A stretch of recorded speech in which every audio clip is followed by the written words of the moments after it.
The Bible says in 1 Peter 2, 21, that Christ suffered for us, leaving us an example that we may follow his steps. Now that verse has always been brought up as proof, and it actually is, that Christ is not only our substitute, but also our example. And the example that Christ has in those verses, when you read verse 22, it says, who did no sin, neither was guile found in his mouth. In other words, even when you go to the following verse, in other words, the example that Christ leaves us with is the example of victory over sin.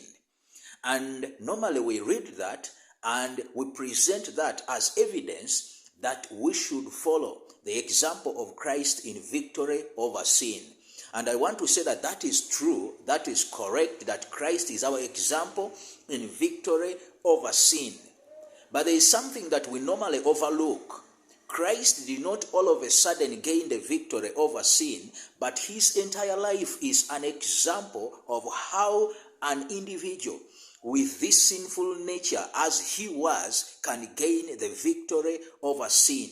The first thing in the life of Christ that we should look at, that many and majority overlook, is the manner of his birth.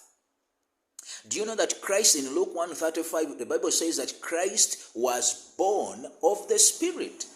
So his birth had to be right if the rest that preceded that in terms of, or if the rest that came after that in terms of victory was to come true. He had to be born right if he was to live right.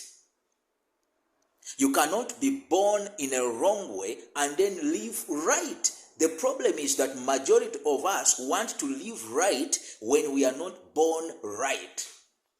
So Christ was born right, and what is that right birth? He was born of the Spirit, the Bible says. And so every one of us, if we are to take Christ as our example in terms of victory over sin, even our birth has to be right. And the birth is none other than to be born of the Spirit. When we are born by our parents, we are born once, and that birth is not what we are talking of right now. We have to be born of the Spirit. That is the first step if we are to live right. If we are to live victoriously, we need to be born the right way. And that right birth is to be born again of the Spirit. We need that birth. So when we look at Christ as our example in victory over sin, many of us look at him, he gained the victory over sin, and then we go ahead and then struggle with our sinful flesh, with our own efforts, struggle to gain the victory.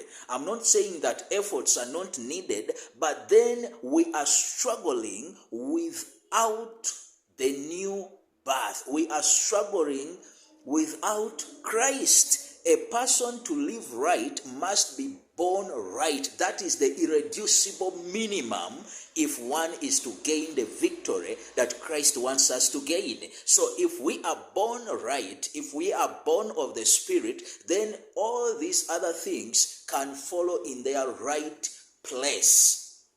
So that is overlooked. Inspiration says that the reason as to why we have very many problems in the church is because many have not got that new birth experience. When they went underwater, they went alive, and therefore they could not rise to newness of life. The first step, if we are to have victory over sin, is to be born the right way, is to be born of the Spirit. Without that birth, without that kind of birth, victory is not possible. We need to be born right if we are to live right.